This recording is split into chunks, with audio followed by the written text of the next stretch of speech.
Brother Ron, and welcome to We All Be News Radio and TV, the news-free Dixie for the 21st century.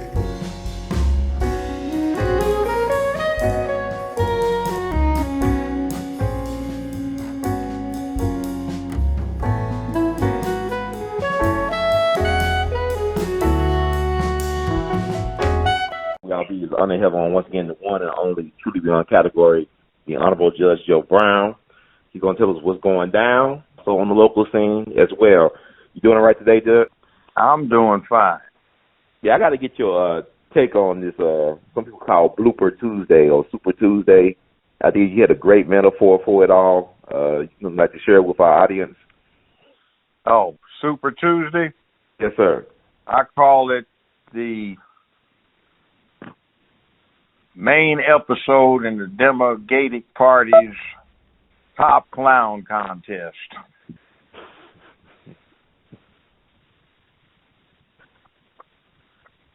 So, and I think it's no longer appropriate to call them the Democratic Party, considering what they're trying to push. It ought to be the Democratic Party, Gaytic.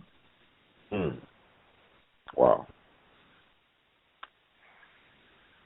Seriously, they aren't offering anything. They are a negative. They are against Trump, but they aren't offering anything.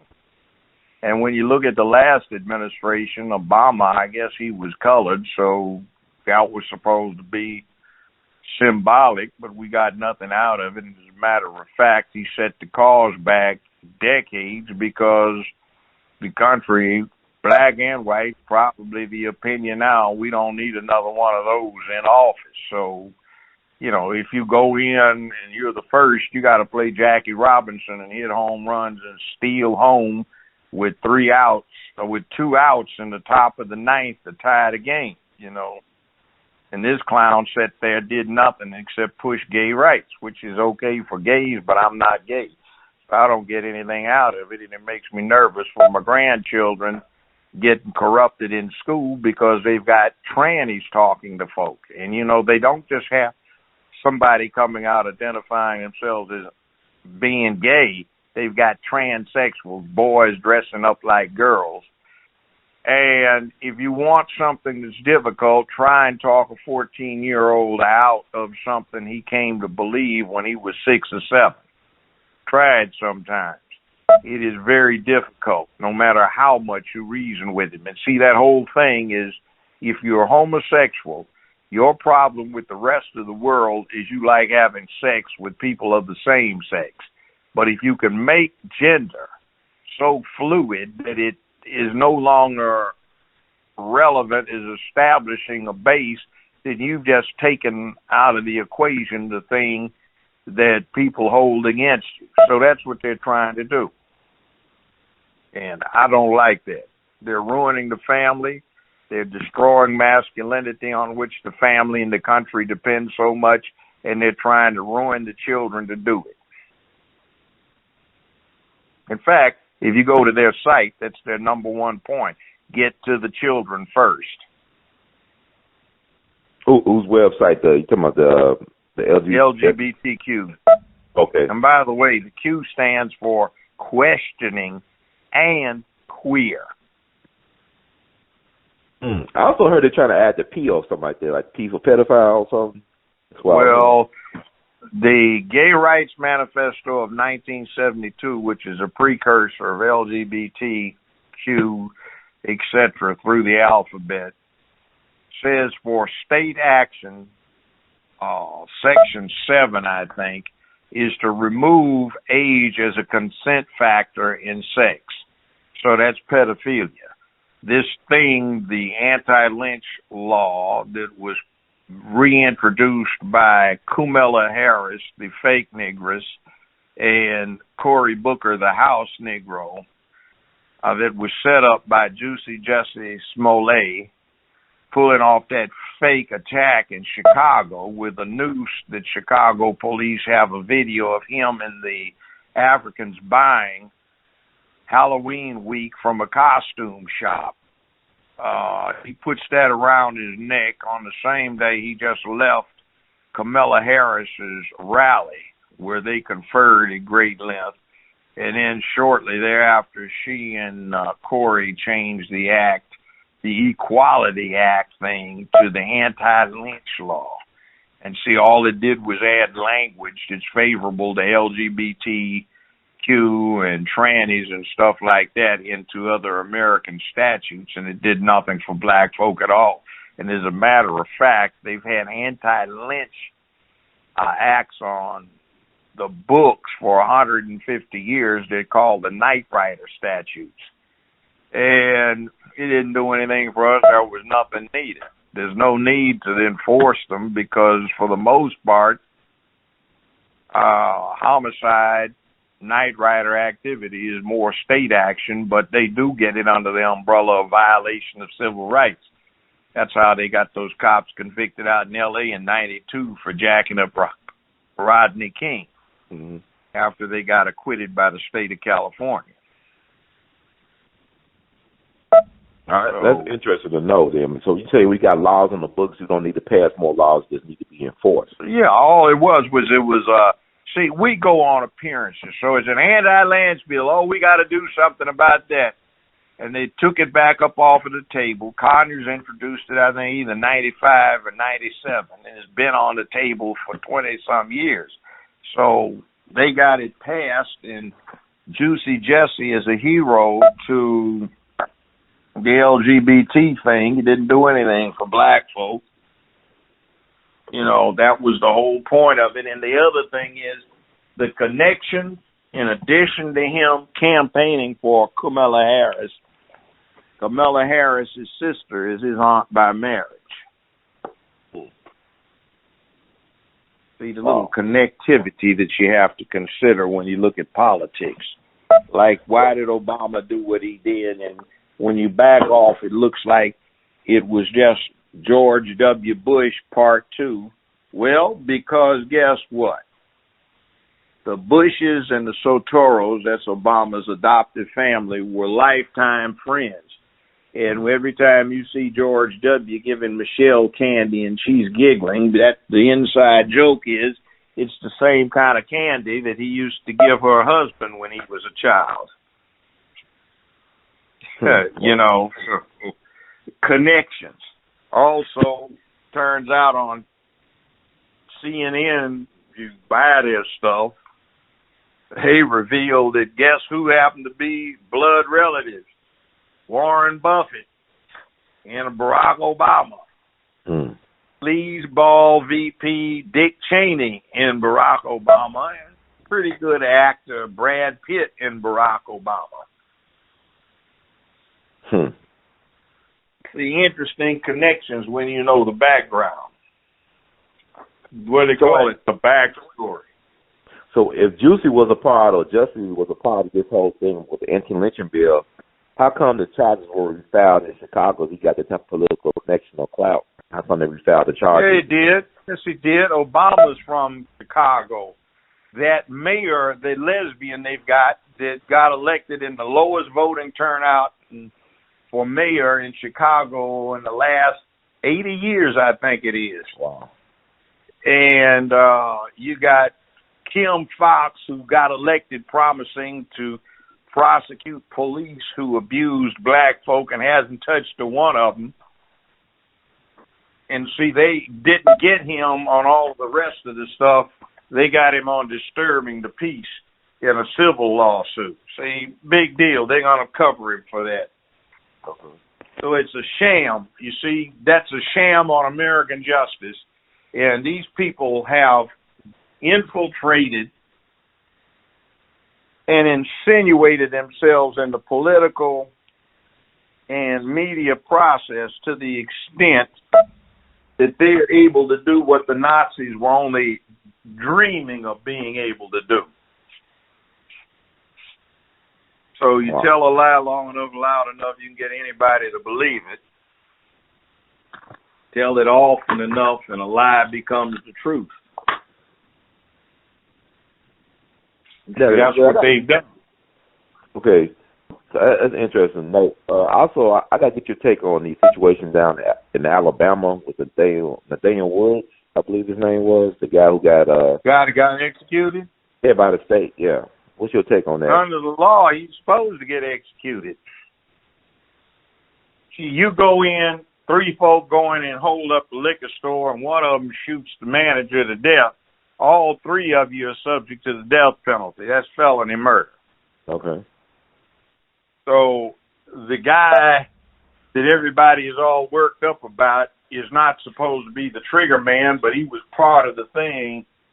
He was one of the actors acting in conjunction that led to the 3 cops getting shot up. If it was supposed to be heroic, resistance to oppression, then, that's what happens. If you want to play kamikaze and be hero, then you take the consequences.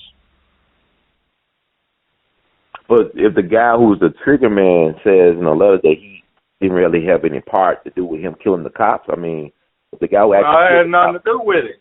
If you drove the getaway car, you might be able to beat that kind of rap. That's all you did. If you knew they were going to do it, then you don't beat the rap. You're subject to the death penalty too. If you go in there to pull off the holdup and somebody dies, even if you didn't pull the trigger, even if you don't have a gun, you're still part of it. Even was it premeditated, though? I mean, he didn't know that the guy was. You don't have to be premeditated. See, if it's a felony murder, in other words, the homicide occurs in the commission of some other felony, such as robbery, rape, burglary, arson, treason, or something like that. Everybody involved is charged with the homicide. That's what they did. It's old law. It's ancient law. It's nothing new. Okay. I mean, so you think that's just? I mean, that's fair? Yeah. Let me explain it to you this way. Jesse James and the younger gang, they decide to hold up a bank. There's 11 of them. Mm-hmm. Some of them are holding the horses. 3 of them are in the store, in the bank, and the rest of them are outside.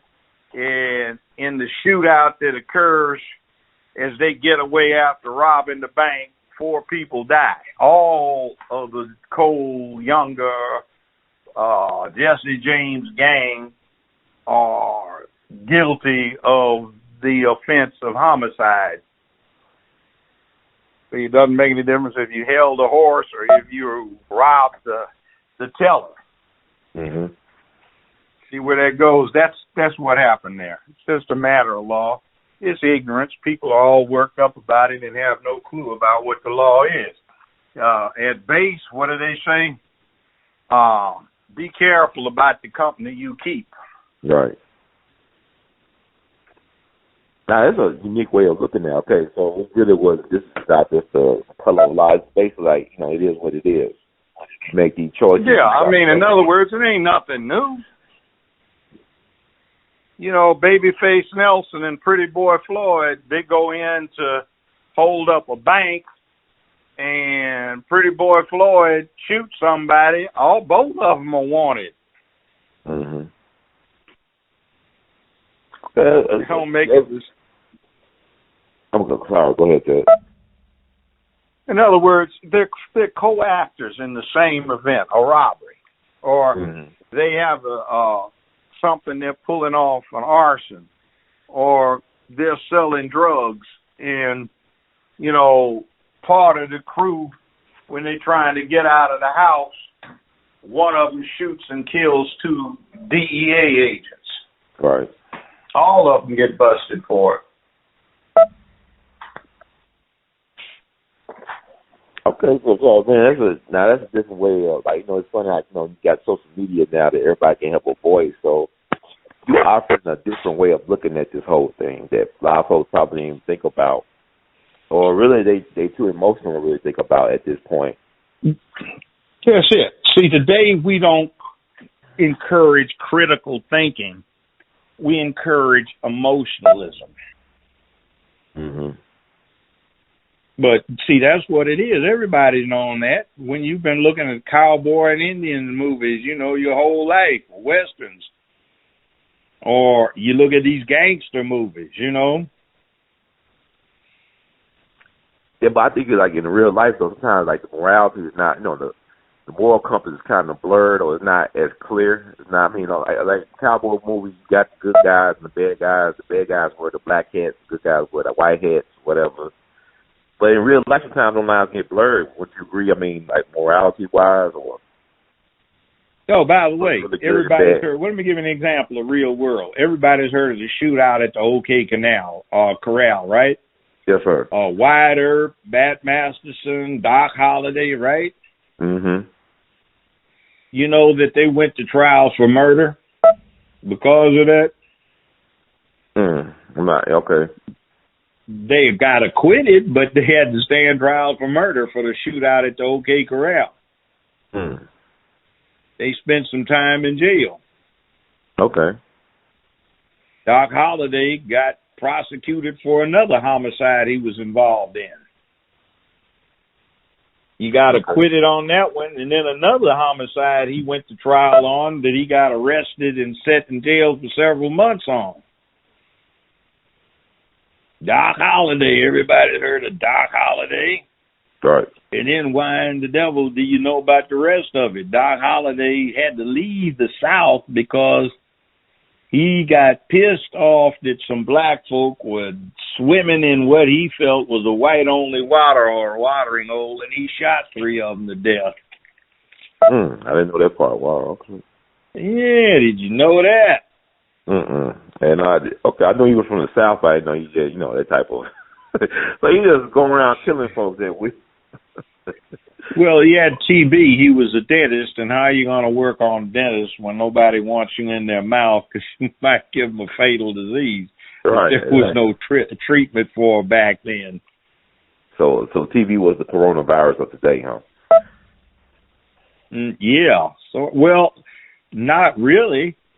Mm-hmm. They had the same equivalent, worse. So far outside of China, there have been about 3,400 people that have died from coronavirus. Mm-hmm. It's not good, but last year, 640,000 died of the flu. And how many people talk about they refuse to get a flu shot because it'll make them sick? 640,000 versus 3,400. I mean, it's crazy when you think about those numbers because, people talking about, like, a lot of stores ran out of hand sanitizer and Lysol, like Walmart and Costco. And people are canceling, like, big events and stuff, like the Southwest thing down in Austin. And, you got the Olympics coming up this summer in Japan. So, I mean, and people canceling, like, cruise ships and all this stuff. I mean, you think it's like, what? You think it's, like, overboard? What people doing is panicking? No, they should.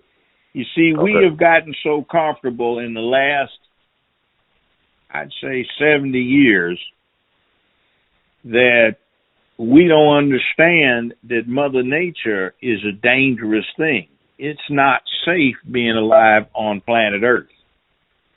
See, up until about 70 years ago, well, everybody used to leave the big cities during the summer due to the polio epidemics. And if anybody had relatives who lived on a farm, they went there. And people were actually fighting to get in line to get polio shots. Nowadays, people talk about they don't want them because it creates autism. I'm not getting inoculated for measles. I ain't no reason. You can just go ahead and have it. Yeah, you can have it. I had it. Had it when I was 8 years old. Took me till I was 35 to get rid of some of the after effects. And every time we had a measles epidemic, we'd have an assembly to commemorate the students who didn't make it.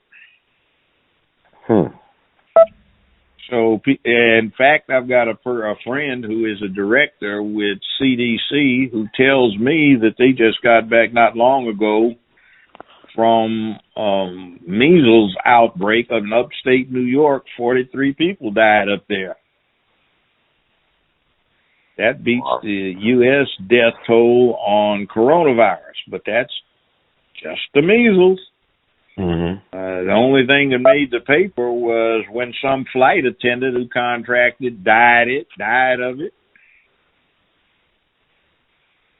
Wow. See, so mumps, that causes infertility if the person is over puberty when they contract it.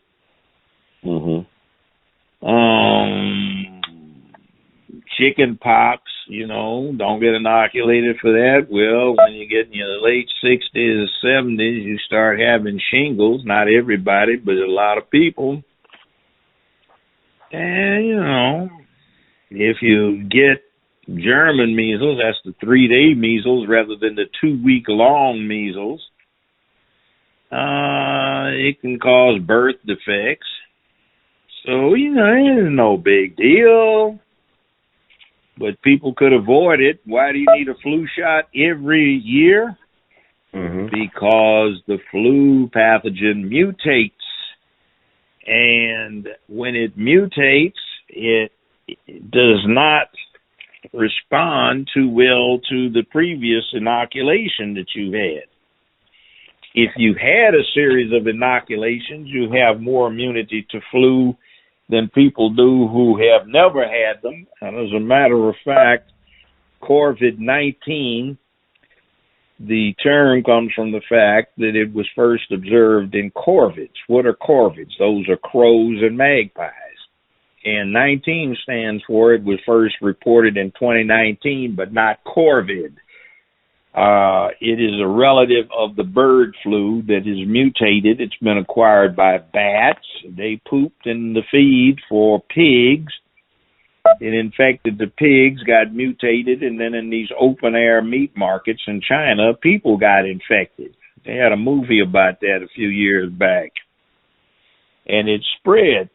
So some people get over it. About 2/3 of the people who are infected get over it. It does respond to some treatments, but what happens is, latest 411 is it sometimes appears to take up to 6 weeks for the incubation to result in symptoms, but they hit quick. But the person who is infected is contagious at about 3 weeks after infection, but he's got 3 more weeks before he shows any symptoms. And I'll give you some heads up I got from the CDC. You should drink water, and one of the things you want to do is keep your mouth moist and not dry, because if your mouth is moist, then the pathogen gets trapped, you swallow it, and the stomach acid kills it, or tends to. If your mouth is dry, then you don't just swallow it, you aspirate it, and you can get it. Don't rub your eyes, don't rub your nose, don't rub your face while you're out. Frequent hand sanitizer. Every morning when you get up, it's a good idea to take a deep breath and hold it for 10 seconds. See if you can do that, and whether you cough or have difficulties, because one of the symptoms is that you get fibrosis of the lungs, that is your lungs, and also edema. They start filling up with fluid, so if you don't catch it in time, you pretty much suffocate. You drowned. That's nasty. Yeah, that's a wow. I've seen that, almost done that. Nasty when you can't get enough air in you, even if they're pumping in oxygen under high pressure.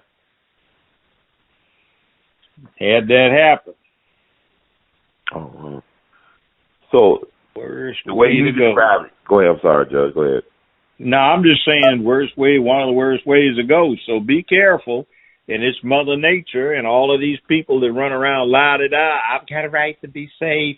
You have no right to be safe on the planet Earth. How many times have I said it? You can get wiped out by tsunami, earthquake, volcanic eruption, thunderstorm, cyclone, hurricane, typhoon, asteroid strike, meteorite strike, thunderbolt. There's a star called Betelgeuse or Betelgeuse, depending upon how you pronounce it. It's not that far away. It's a supergiant red star. the indications are it's imminently ready to go nova, and I don't mean in 1,000 years. I mean right now, and if the axis of the star is pointed the wrong way toward us, we get fried and we get no warning because the radiation is traveling at the speed of light, so when you see it, you're fried. Wow. Everything on the planet. Wow. And we have these, near misses with large objects. It's dangerous being here. So some people who are born in a situation where there's a safety bubble don't get it. And they want to cut out masculinity because they see no purpose to it. But masculinity deals with adversity. And this safety bubble will be here for another 15, 20 years, and it's going to evaporate. We're already getting problems with global warming, overpopulation, food source problems, droughts, developing famine, and people that get very nasty in order to keep their populations fed. So it ought to be interesting. So speaking of population control or population overpopulation, so you don't feel like some of these diseases are made to control the population, to help, You don't have to make them. Mother Nature does a fine job. They multiply and divide very quickly, so they mutate quickly. Mm-hmm. You can look through the fossil record and find the traces. That's always been the case. You don't have to make them. Mother Nature does. What about some of the... Why you keep having to get a yearly flu shot? Okay, so do you get annual flu shots yourself, Judge? Yes. In the last 40 years, there have been 4 times I didn't get one, and every time I got sick as a devil with flu. There have been 3 or 4 times when I got mildly ill, but then, see, that's a matter of perspective. When I had senior ROTC at UCLA, the Army made us all get vaccinations for typhus and typhoid. Mm-hmm. 4 hours after I had both, I was shaking so bad I couldn't even hold a cup of coffee in my hand or stand up. I was 19 years old. Mm. So I used to say, wow, that gave me the disease. And then some years later, I actually saw somebody with typhus. Oh, that was nasty. I was glad to shake so bad I couldn't hold a cup of coffee for a few hours. Mm-hmm. Wow. FDR, only man ever elected as president 4 times. He contracted polio when he was a grown man and got confined to a wheelchair the rest of his life. No, but he hid it, right? He hid it, but I mean, it's out now. They just wouldn't photograph him. He had a deal with the press. They wouldn't photograph him being stood up and held up or propped up. So the press knew, but it's different today. They'll probably put all this stuff out there, TMZ. Yeah, like this thing from a source I have who claims to have been there. From his status, I'm sure he was. When Marilyn Monroe sang Happy Birthday to John F. Kennedy in the White House basement in front of the White House press corps, she's supposed to have done a striptease while she was singing, and after she was stark naked, got the president, set him in a straight back chair, pulled his pants down to his ankles, gave him a head job, and swallowed when he finished, or she finished, and then gave several other members of the press corps one too, so that didn't get reported. It was a different day. It was a masculine day. See, we have front page news now that looks like tabloid journalism did 35, 40 years ago. National Enquirer, Globe, Star, and those kind of filthy rags, see. It used to be on the last page of the last section of the newspaper, the gossip column. Mm-hmm. That's front page news. They're more interested in what somebody does in a bedroom than they are about their performance in office. They conveniently ignore that, like Ronald Reagan is a B-grade actor from Hollywood, was a known homosexual. They used to say that in the White House, his didn't have that usual type of scandal. It was just the boys came to see Nancy, and when they got through with her, they deal with him. Wow. But you see, the press consisted of a bunch of gay folk, and they covered their own, whereas when the press consisted of straight men, they covered for their own. Mm-hmm. And what that has to do with how well you govern, I don't know. But I will say Ronald Reagan is probably one of the worst scoundrels to be in office in a long time. And most of the financial ills that trouble the country come from his administration, including we can't use Keynesian economics to do something about the economy. That only works when you don't have any large-scale creditors except yourself, and now we owe trillions of dollars to the Chinese.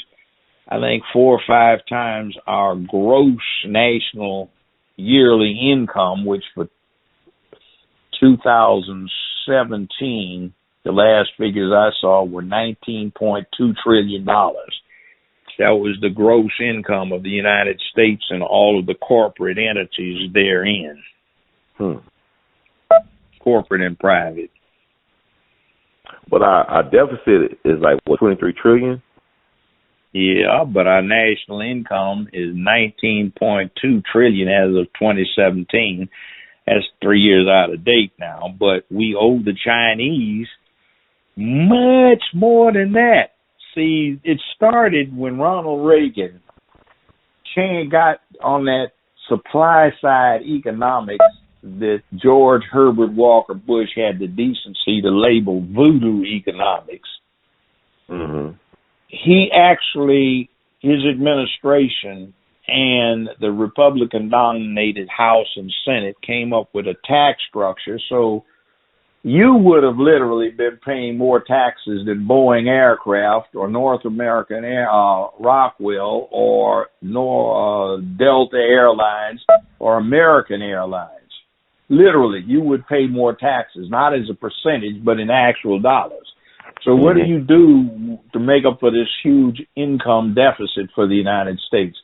Well, Nixon, and only Nixon could have done it, had a rapprochement with the People's Republic of China in 1974. And based on that and the fact that the Chinese have been quietly collecting enormous sums of everybody's currency and acting as a massive sovereign investor and buying in stocks and bonds and private enterprise, he started borrowing trillions of dollars from the Chinese. 2007, when the first payment came due of interest, 25-year interest payment came due, the U.S. couldn't pay it. We didn't have it.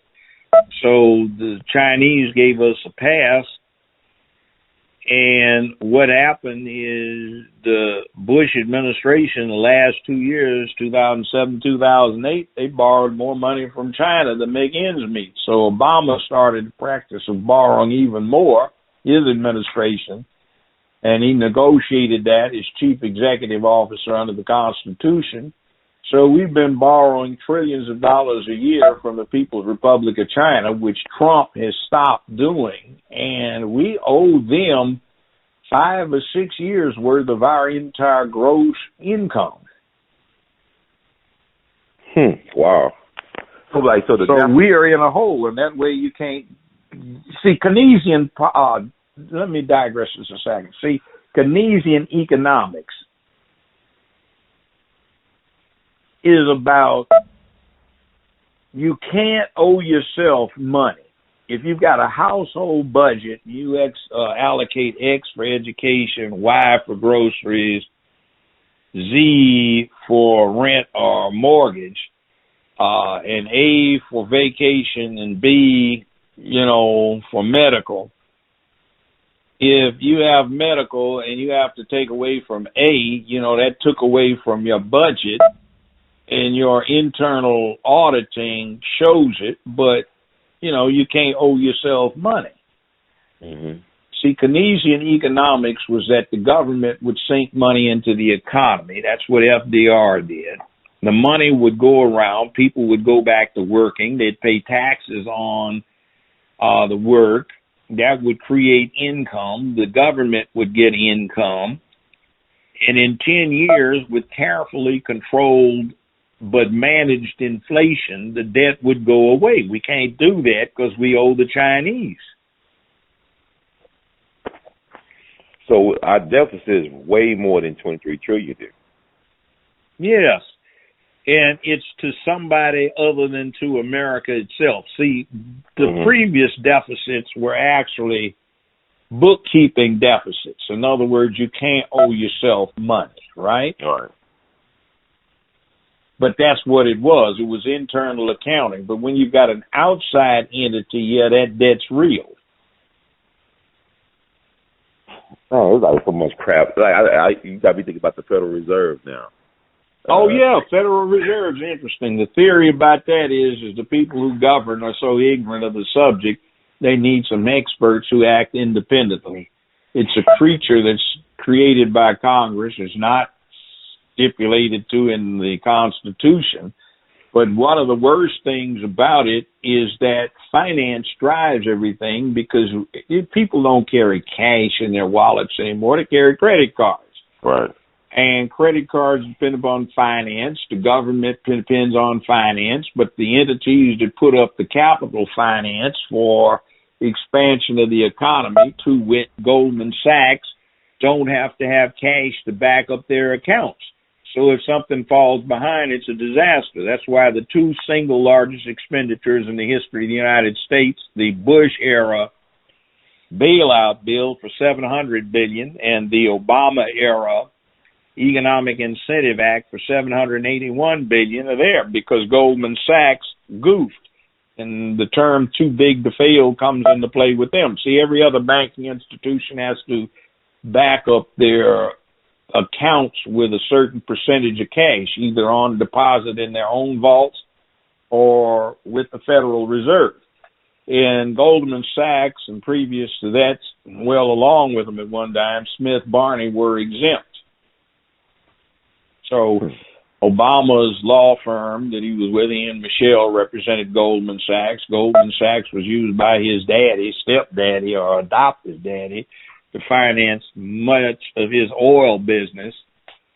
And the two nominees he got on the Supreme Court, those two lesbian women, they worked as either consultants or for firms that represented Goldman Sachs. The Treasury Secretary, Geithner, worked for Goldman Sachs as their chief consultant. The last person he nominated, a conservative Republican white guy, worked for a firm that worked for Goldman Sachs.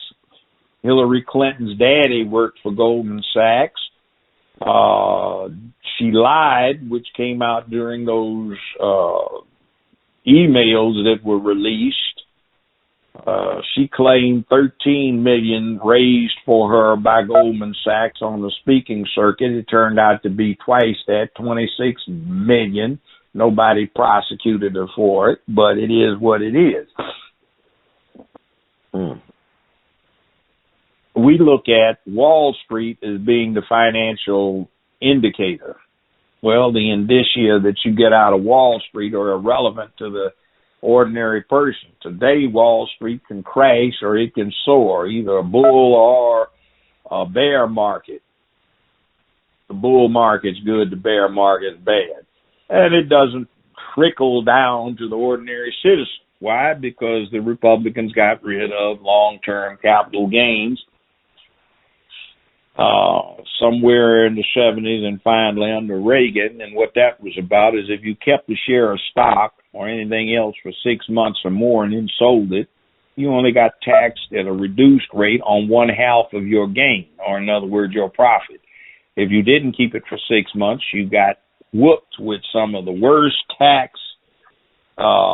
taxation imaginable. So people looked for stocks that had long-term viability. In other words, you could live off of the dividends. So 100 years ago, for example, with Standard Oil, if you paid $12.50, $15 a share, you got $2.25, $2.50 a year dividend. You could live off of that. Nowadays, you spend $178 for Exxon. This is 2 years ago, and your dividend for the year was 78 cents. Not 78 cents, 68 cents. Wow.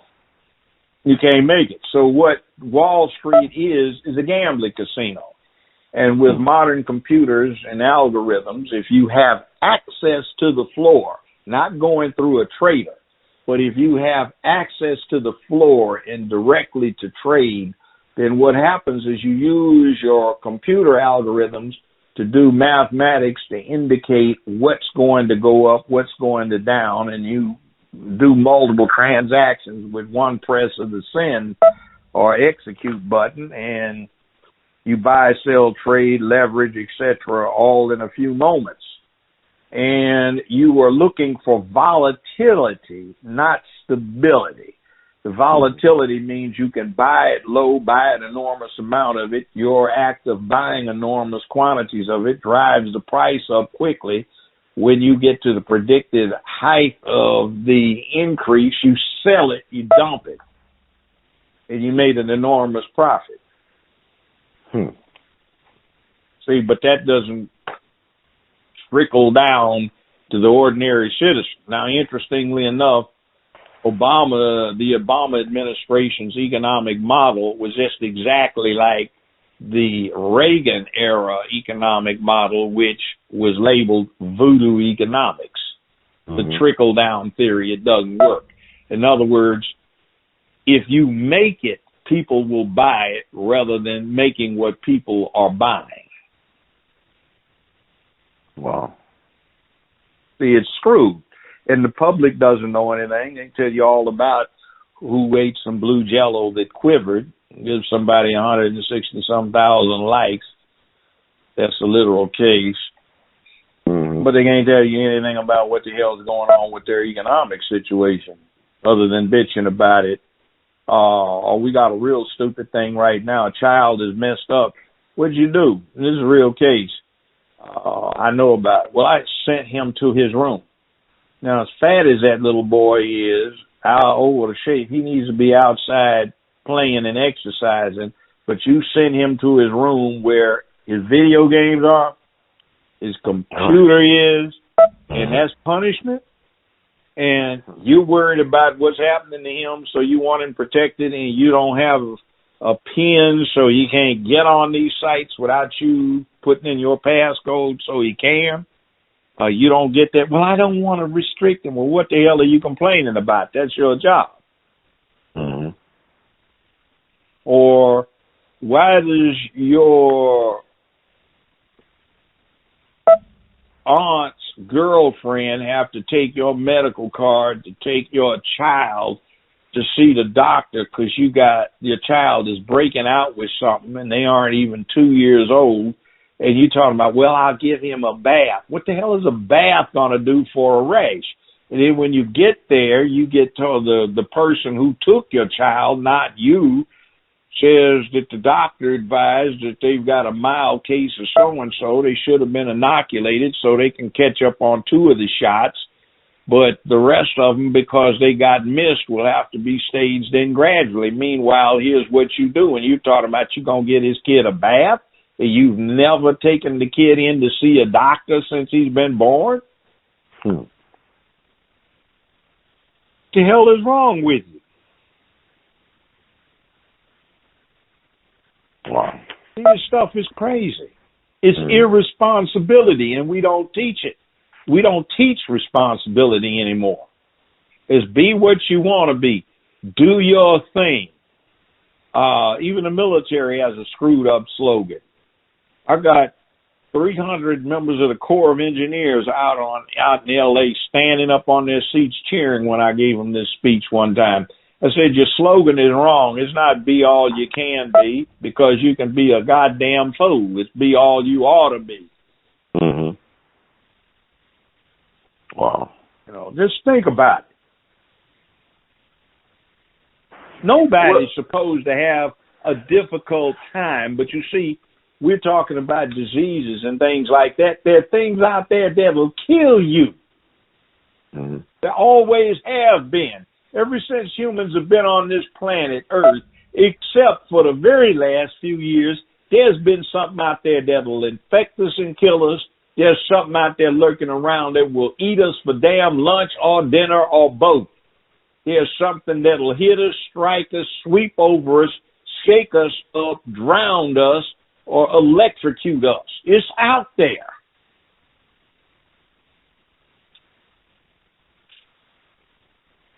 You make a great point. Oh, man, got me thinking about, the parenting thing. What's your take on the D. Wade, his son situation on Zaya or whatever? Oh, he's a sick, sorry-ass bastard.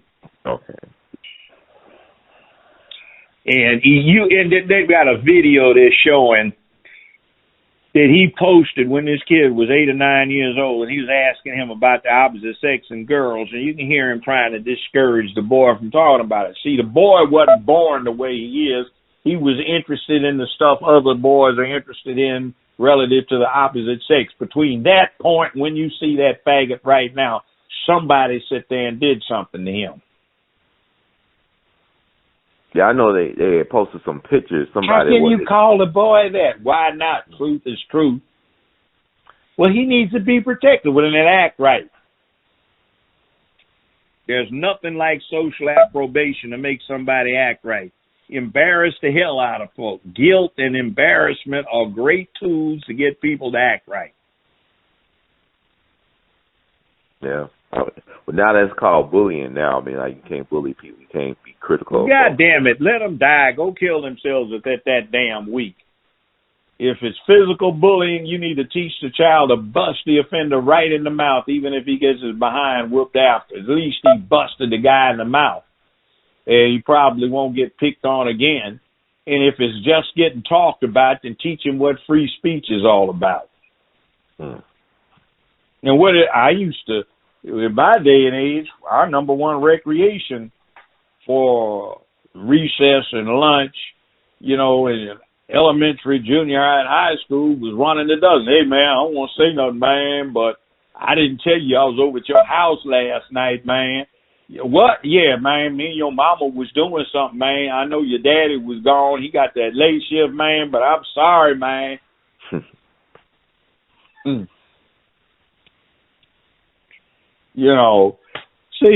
Yeah, man, your mama's so fat, man, she can't get in the bathtub but with 2 drops of water. She can't wash off. That's why she's so stanky, man.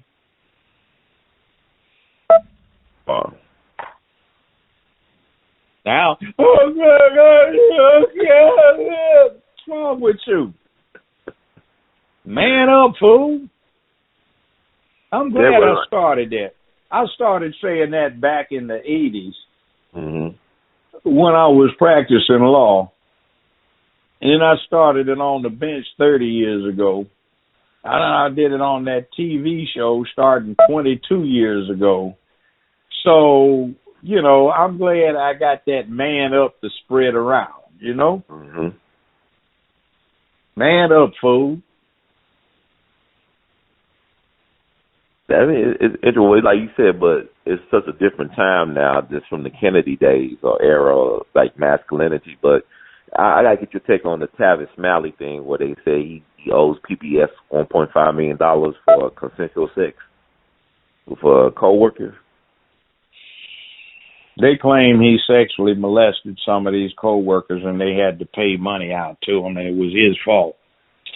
However, I don't know what his legal defense team was about, and some of these lawyers are so chicken-ass these days, and they are not bold enough to go take somebody on. Like here in Shelby County, we were just listening to a situation, you and I, involving a third party, about the lawyers are afraid to take on the government around here. That used to be the way you got a good fee and got your name out there as a hotshot lawyer. Now they're afraid of you. Yeah, it's a different time. Yeah, punk ass. Nobody's supposed to stand up and be brave. It's all right to be afraid. They say it's all right to be afraid. They don't say anything about your duty to overcome your fear, but it's okay to be afraid. I'm not too pleased with this situation today. Not too pleased at all. On the History Channel, the Military Channel, Smithsonian Channel, they have been doing a lot of stuff on Adolf Hitler and the Nazis, recent stuff. Okay. And if you look at it, instead of watching basketball, football, or baseball, you will see stuff that looks very, very familiar because this Skittles crowd has been doing it. Remember us talking about hyenas just a little while ago? Yeah. Hyenas are unusual because female hyenas have interesting clitorises and they get erections, half-foot-long erections, and they have what look to be testicles. And when the females greet each other, they get a hard-on. And I guess there are so many, and the birth is unusual. Hyenas don't have vaginas. The birth canal runs straight through the shaft of the elongated clitoris like it was a penis, and it tears up pretty badly when they have birth. It goes right down that shaft. And I guess so many of the people these days on that LGBTQ side wish they had the powers of hyenas, especially that trans section where they could switch what they are, or at least the outside appearance, since nothing is going to give these trannies ovaries no matter how much they want them. Maybe hyenas ought to become the mascots for this movement that they have, and perhaps need to withdraw from the Democratic Party and the Republican Party, found their own theme, and since there's an elephant and a jackass already out there, maybe they should adopt a hyena for the party mascot. It's like vulturism. One of their favorite tactics is to try to compare themselves to black people. So it's like what blacks died and suffered for to get is civil rights in codified. They're like typical scavengers, which hyenas are. They come in and run everybody off of the carcass, and all they leave after they get through are gnawed bones and rotten scraps of meat. And that's kind of what they've done to the civil rights thing and the general Bill of Rights that everybody gets in this system. They have treated it like a kill and tried to run the lines off of it so they can scavenge it. I won't be surprised if they actually do adopt what you say. I know people be listening to what we've been putting out there. I know recently one of the videos you talked about, you talked about this with me 3 years ago and everything coming to pass, the gay agenda or the Skittles agenda. And they removed that from YouTube. They've been out there for 3 years, but they said it was a violation against a protected group. I said, I wonder who. But what's your take on this stuff, like all this backlash now? You've been putting out there, people been picking up your talking points, like you said, with the man up thing, also your other talking points as well. And it's reverberating with people throughout the community, and people are really seeing things for what they are. They're seeing the trickology and stuff. So what do you say about stuff like that when they're trying to censor? You talk about Nazis. They used to burn books back in the day, right? They used to burn certain authors' books and whatnot and destroy artwork that provoke thought and critical thinking. So what you say today in this time we're living in?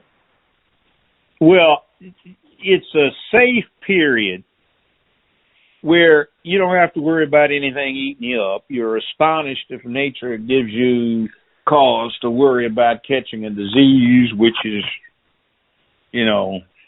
something that's new to a lot of people, the concept. you've got a political system, and you've got people that gravitated to a certain profession, like certain folk gravitate to being interior decorators or fashion designers, right? Mm-hmm. Well, they kind of deliberately flock to news, media, television, and motion picture industries. So they've gotten control of those. So for 50 years, they've been astutely using them for propaganda purposes, and they've been conditioning the public. Their target has always been the youth, because if you condition a child, you've got that child for life. Now, they want to claim foul and say we are hypocrites for pointing that out when we've been doing it. But the bottom line is if we hadn't been doing it, they wouldn't be here. You know, this is all reinforcement for physiological evolution. Mm-hmm. You've got higher order animals, birds and mammals, and they all have sexual differentiation, either auditory, by what they sound like, visual, what they look like, or olfactory, what they smell like. And humans don't walk around naked. They cover their nakedness, so you can't see breasts and penises. So what people do and have done as a cultural adaptation is to dress according to their gender. Now, these people that are running around trying to dress like the opposite gender because they've got a clothes fetish on top of being gay, they're really ruining it. Because, I mean, you know, I walk down the street and I see something out of the corner of my eye, it's moving a certain way. You know, I look. And then nowadays it might be a boy. Yeah. You know, that this kind of gives you motion sickness, you know. We're visual. I can't smell you from 20 feet away. I can see the Adam's apple doesn't match the costume. Right. You know, the length of your fingers, which ones are long and which ones are not, that doesn't match your costume. Your feet are too damn big, you know. Mm-hmm. What the hell are you? So, it's a problem. And people think it's okay because they have a right to be what they want to be. No, you don't have a right as a human to be what you want to be. You have an obligation to be what you ought to be. See, we've been around on this planet for modern anatomically more than 250,000 years, all right? And our ancestors who were making tools have been around 1.5 million, maybe 3.5 million years, okay? Mm-hmm. And part of this process of getting to the top of the food chain so nobody eats us on a regular basis, see, we got away from the fact that we ate everything. But how we did that was we were hunters. But you see, we swarmed all over everything. And we didn't compete with the lions because the lions, tigers, and leopards and bear, they take the young, the weak, and the old. Humans, we still have this thing where we want the biggest trophy on record, and we put trophies on our den walls, and we hunted the trophies. So whereas the lions hunted the weak, we got the big elephant. We went after the elephants. So we went after a food source where we weren't competing with other carnivores. And that required that when you swarm this animal with sticks, with rocks on the end, you had somebody that had your back. Mm-hmm. And by that I meant you got in trouble, somebody was going to come to your rescue. So that meant you had to have courage and bravery in order to do your job as a hunter or a protector of your people.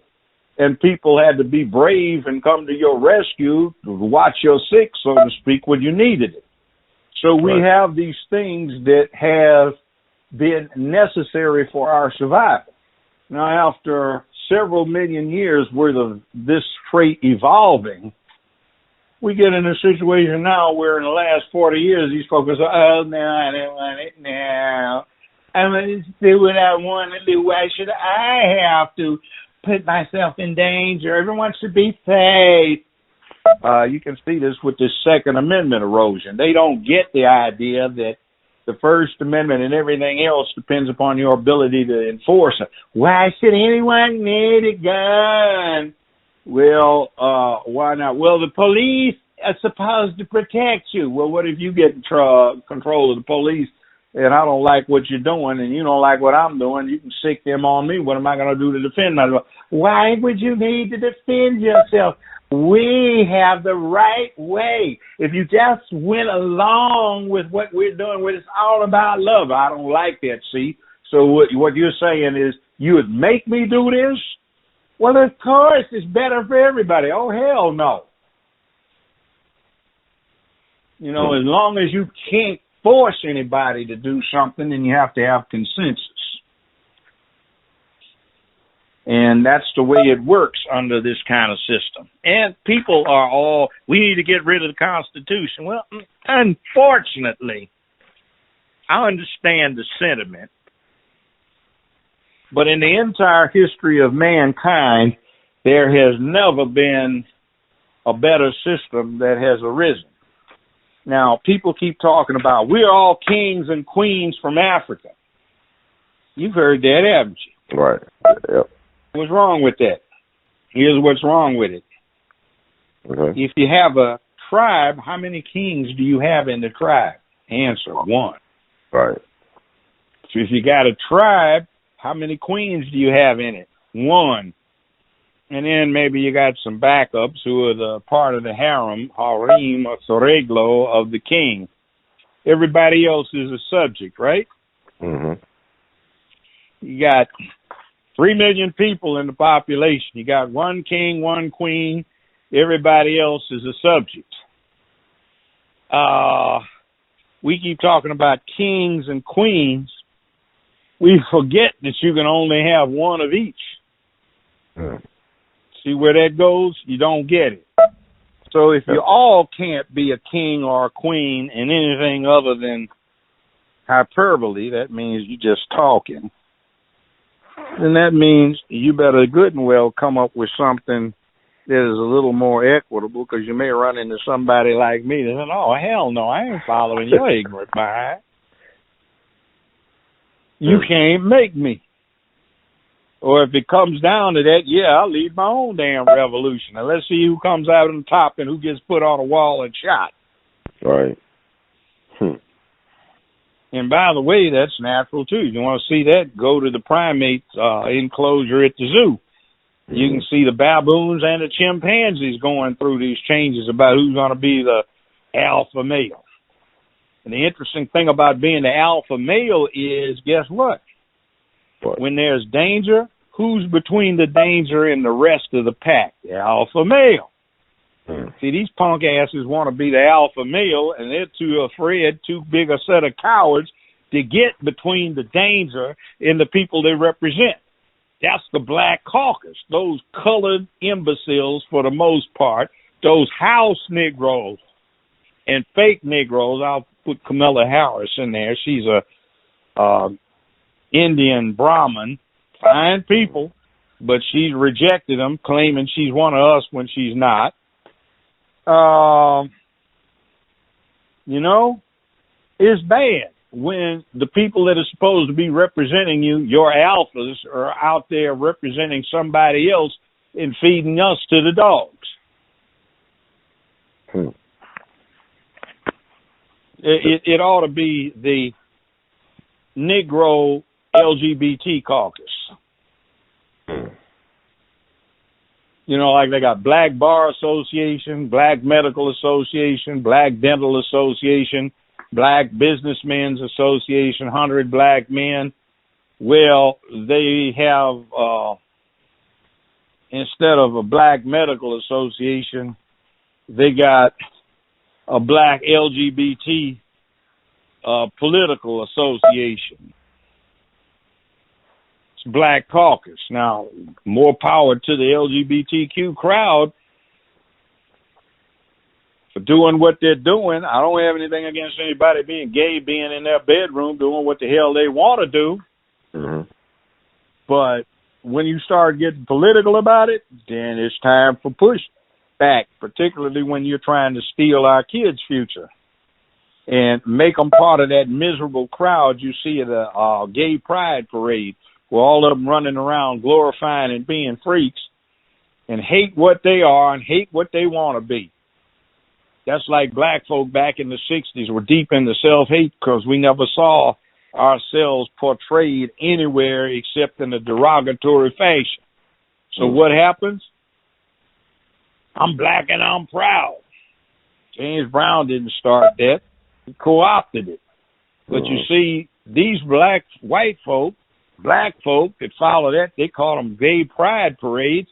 But what you're looking at is not anything to be proud of. They're running around with their butt parts out, dicks hang out, all kinds of garish clown costumes on. What the devil is that? That's just an extended Mardi Gras freak show. Yeah, Judge, you brought up the Nazis. I was thinking about, how Hitler rose to power. He had a group of people called the SAs, or the Brown Says, homicidal homosexuals. Homicidal homosexuals, a good way of putting it. He had to get rid of them in the Night of the Long Knives. He had to get rid of his own gay past. Right now on the History Channel talking about Hitler, all of the records from the Vienna police records, him getting arrested all those times for homosexual prostitution. That don't surprise me. Okay. Yeah, and he was a Jew too. Power through the essays, through those. Yeah, he was a Jew too. Yeah, you seen this stuff too?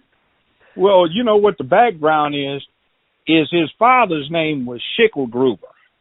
Schicklgruber was a low-level civil servant, a customs official, and he changed his name after Adolf was born to Hitler from Schicklgruber. Schicklgruber was Daddy's mother's name because mother had an illegitimate child, him, by her employer, who was a fairly well-to-do Jewish businessman. So half of the long night, Night of the Long Knives and all of those assassinations was to get rid of the questionable elements in Hitler's past. Wow. Man, also, it's come to light that there are letters home from people in his World War I unit, and invariably those letters home talk about his strange relationship with another soldier in the outfit. Wow. So it fits. Gays put Hitler in power. They implemented the Nazi tactics and techniques. If you got gays trying to get in power now, history repeats itself. I don't know if that's a cliche or stereotyping about any kind of behavioral aspects, but, they feel free to joke about how black folk behave. We joke about ourselves, too. Yeah. It is fascinating to me. You think about it. It's like even with I'm trying to figure out why we're so loyal as a people to the Democratic Party, because, we talk about the Federal Reserve, income tax, all these things came about because of Democrats. Woodrow Wilson. All that stuff came about because of him, all these issues, like even the Klan. You know what I'm saying? You think about the Ku Klux Klan and the folks who was against black civil rights, the Dixiecrats. And it's just like Joe Biden. I just don't see how black folks can really vote for Joe Biden. I really don't understand it. Brief history 101 in political parties. The Democratic Party was founded early in the 19th century, after the Whigs and the Tories became obsolete, for the purpose of ensuring the peaceful spread of slavery. The Republican Party was chartered in the early 1850s with the help, by the way, of Frederick Douglass. And their avowed articles of incorporation say their purpose is for the abolition of slavery. and the freeing of the Negro. Hmm. Now, black folk were devout Republicans for a long time because of that, but for economic reasons, in the 30s, they drifted over to Franklin Delano Roosevelt, right? And the Democratic Party. Well, the Dixiecrats, who were direct follow-on to the Democrats that struggled to keep slavery in existence, represented the old South after the Civil War to put Jim Crow in effect. They up and left the Democratic Party because it had been co-opted by black folk, they felt, and they went to the Republican Party. Mm-hmm. Well, guess what? Maybe it's time for us to switch parties again and do just like the Dixiecrats did. And there's an interesting agenda. A lot of us can't get past white supremacy and the concept. Mm-hmm. But I think it is a time right now for political purposes for black people to leave the Democratic Party because it has been co-opted by a group like it was 50-some years ago in the 1960s, the LGBTQ political factions. And we ought to go leave the Democratic Party, maybe join the Republican Party in league with the old Dixiecrats and everybody else in there who are about family virtues and all this other kind of stuff, manhood, womanhood, and that might do something for the race picture, particularly in light of the fact that within 30 years there will no longer be a majority white race in America. The biggest minority will be Hispanics, followed by white folk, then us. Mm. So if we want to have any, what's that? The Hispanic thing, I mean, like, a lot of them choose to be white on. I'm looking at the census. A lot of them pick white over being Hispanic, whatever. Like, well, they have to nowadays indicate. They have two sections of questions. Mm-hmm. The first one, if you buy a gun, you can see them on the new federal form.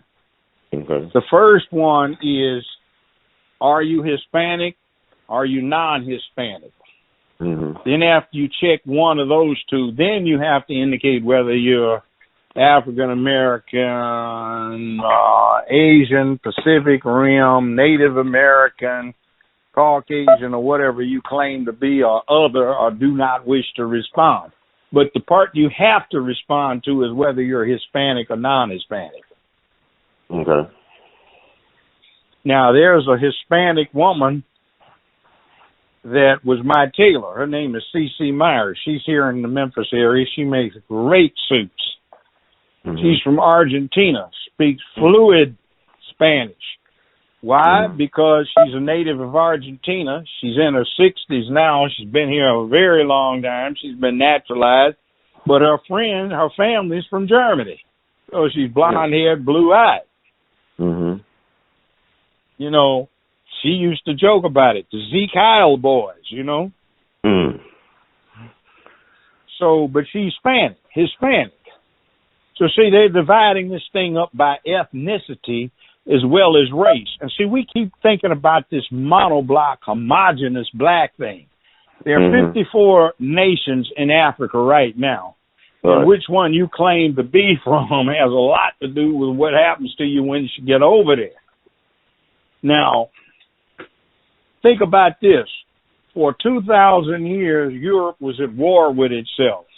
And we want to lump them into one lump sum, but within the lifetime of some people that are still breathing air, the Germans were trying to kill the French and vice versa. The Germans and the English were trying to kill each other. The Germans and the Russians were trying to kill each other. The British and the French were trying to kill Italians. Mm-hmm. See what's going on with this? We talk about violence in Africa, but they're just sorting things out because the Europeans went through the same process. They killed off so many people. 200 million people died in World War II that a lot of folk just got it out of their system. Mm. But they still get crazy. Great Britain has Brexit. For 400 years, Great Britain, diplomatically, politically, and economically and socially, was trying to get itself into position it was in 5 years ago with the Euro Union. And now the fools backed out of it because they got xenophobia. They don't like strangers. They're talking about the strangers are taking all the jobs, but the true details are that, contrary to popular belief, there are more jobs available in Britain than ever before. More people were at work. But see, they always said over there in that county, all these people are losing jobs because of these other Europeans. We don't want that. You see, right now, we're talking about, let's say, Trump. I can't stand Trump. He needs to go. Well, what did he do? Was he just wrong? He bringing embarrassment to the office. And an avowed racist sitting up there in the office, yeah, he's a racist. Well, how'd you know he's a racist? See, I know black people that couldn't get loans anywhere else, and Trump gave them one and told them they didn't even have to pay him back when they offered him the check. Mm. He dated black women, for God's sake. He liked black nookie. And he don't have no American, Anglo-Saxon, Protestant type wife either. And the one before that was from Switzerland. I met her. She was a champion skier. She ain't typical either. So what you mad at the man for? He said he gonna grab him. I said, you, look, man, you ain't ever said you gonna grab you some pussy when you talking to your homeboys? Yeah, man, you should have been, man. There's pussy all over the place, man. All you had to do was go boo, man. Something would jump out at you. Mm.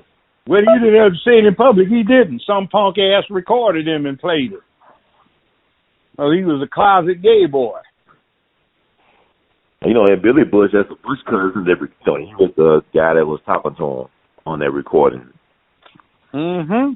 Yeah. So, I mean, it's but, you know, I remember back in the day where rappers would like, shout out Donald Trump. I mean, they helped Donald Trump in their skits on their albums and whatnot.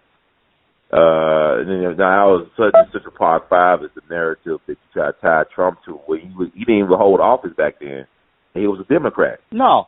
Back then. Yeah, he financed. See, all of these Democrats that everybody's so in love with, the Clintons, the Bidens, Trump owned them. Yeah. So if he owned these fools because he's financially backing them, he's their behind-the-scenes boss, what you getting mad at the boss for? Because he's dealing with you directly and trying to tell your damn fool self what reality is. You've been going for the okie doke. I've been pulling the strings on these fools. Now I sit in the chair and you mad at me because you dealing with me directly instead of through a front that I put out there for you. Yep. And also, I mean, him and Hillary are cousins. He was at Chelsea's wedding, I believe. So, I mean, yes, they all got a relationship like that. It is interesting to me that people get their emotions about. I mean, I think black people, we need to divorce our emotions from our politics. I think it's hard to do. Can't.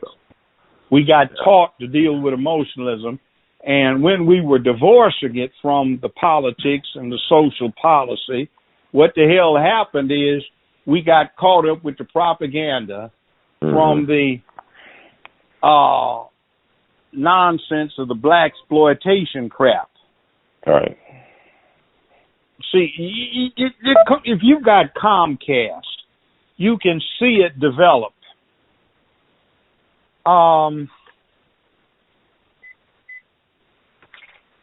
You can watch these black exploitation movies, and you see how what they did is they took things as they were, and they just showed them. Then they started glamorizing them, and then they started pushing the bad boy image, you know, and then like Will Smith, etc., and Bad Boys Part 27 or whatever, but that was later. And they had one called the Black Caesar. Mm-hmm. That was where the drug dealer was the good guy. Mm-hmm. And he beat off bad guys who were the rival drug dealers. They did a whole lot of black-on-black homicide in that movie. Everybody was cheering. And those of us who thought about it said, wait a minute, something's wrong with this picture. This is in Los Angeles. They've been in this warehouse shooting it out for half hour in the movie. Where are the police? Don't nobody get away with this crap in reality, so how come they're doing it in the movie? See, and that started this whole thing, Foxy Brown and, Shaft. Shaft, if you look at the original one, looks atrocious now. You got in that Poison, came out in 1970, late 1971, and spilled over into 1972. Superfly, the glorify trafficking in cocaine. Man, you check Superfly out, man. Wasn't that, man? Man, that was all right, man. That was a bomb, man. You check that out, man. I'm going to have to sell me some of this coke, man. That was right around the time, cocaine started getting popular in the black community. It was too damn expensive. See, coke was not a poor man's drug. Cost too much. But soon we got crack, which was refined coke. But interestingly enough, the refined coke, it relied upon the expensive powdered coke as the raw material was cheaper than the raw material. It doesn't make any sense. That's like a 55-gallon drum of 93 octane being cheaper than a 55-gallon drum of crude oil. It doesn't make sense.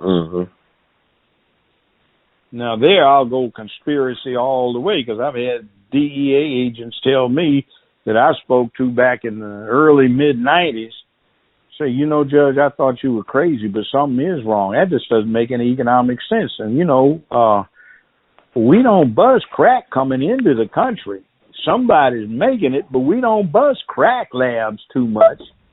And it doesn't make any sense for the price of powdered coke to be reduced to much less for concentrated coke. Then, that's that thing Biden jumped on board. Let's pass this law at the end of the 70s that made 10 rocks the equivalent of a whole kilo of powder. You could get yourself a 5-year sentence, 10-year sentence in the federal penitentiary that you'd have to do all of, since there's no longer any federal parole or probation except for youth or minor offenses.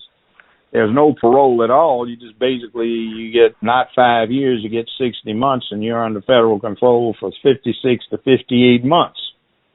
Yeah.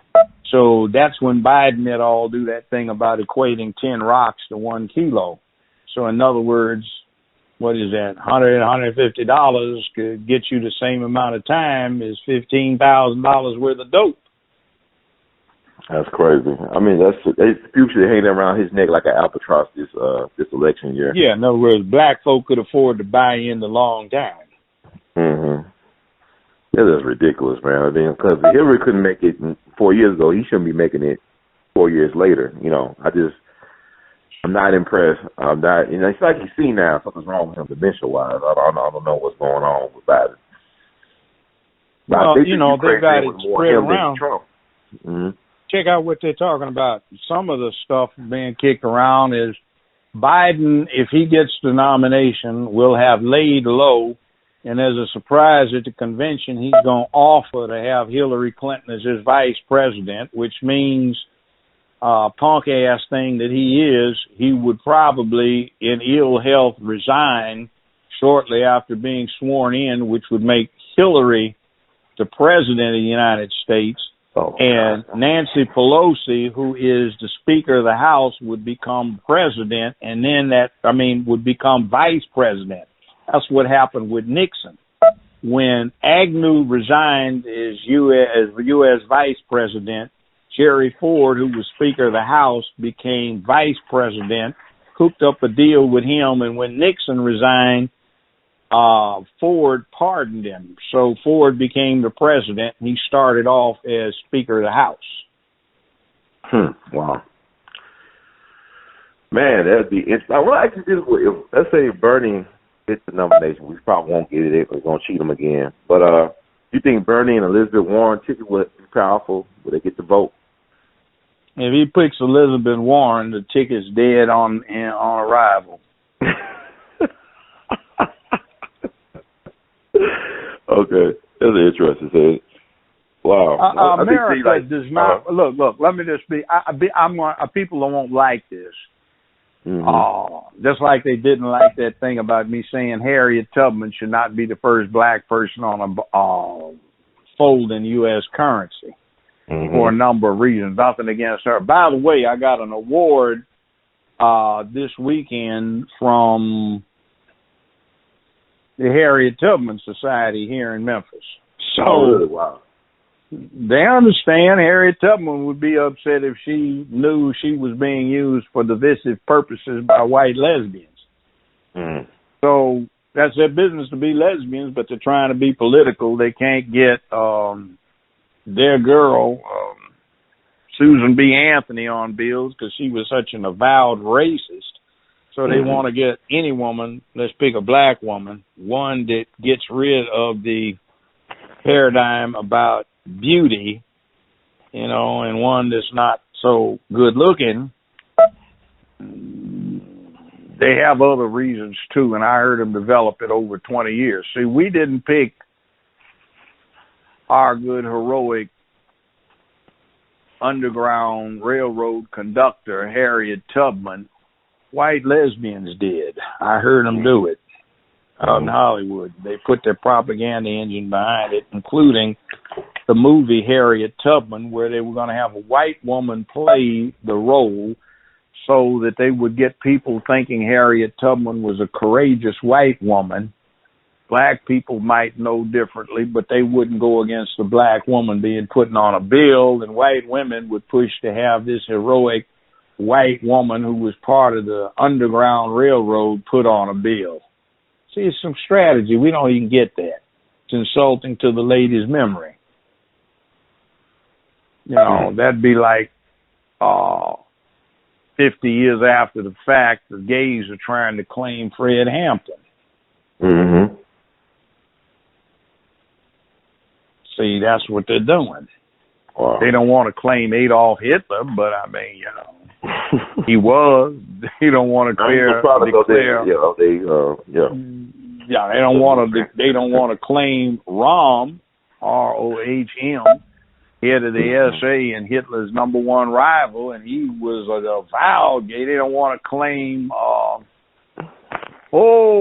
head of the Luftwaffe, Hermann Goering, a World War I ace par excellence who took over Manfred von Richthofen squadron. That's the Red Baron. He took over from him. Most people don't know that. He was an avowed gay, too. So, yeah, interesting parallels. By the way, I see, did you get any credit? Did you get any play from YouTube about taking down that video you had me and you talking down there at the library from 3 years ago? Yeah, I'm going to get it. I'm going to file. I'm going to put it in this week. I'll let you know. I'll give you an update. I'm going to use your talking points because you made a lot of sense. But, it's their platform. I know they do shadow banning. Like, they hide my videos a lot of times in the search. Yeah, they do. Whatnot. So, I mean, it's interesting. I had a young man I paid some money to. Smart young man. He needed the cash for school, so I paid him to do an audit. And according to his audit, I've got at least 250,000 followers, but they give me credit for 26 or so thousand. Oh, wow. You talking about Twitter? Yeah, Twitter. And I have picked up 1 2-day period. I picked up 4,300 followers, and Twitter gave me a credit for 212. I only had 7 people unfriended me. Ain't that something? Wow. I mean, 'cause I know your stuff do really ring. People retweet and everything. Yeah, but they don't give me any credit for the retweets.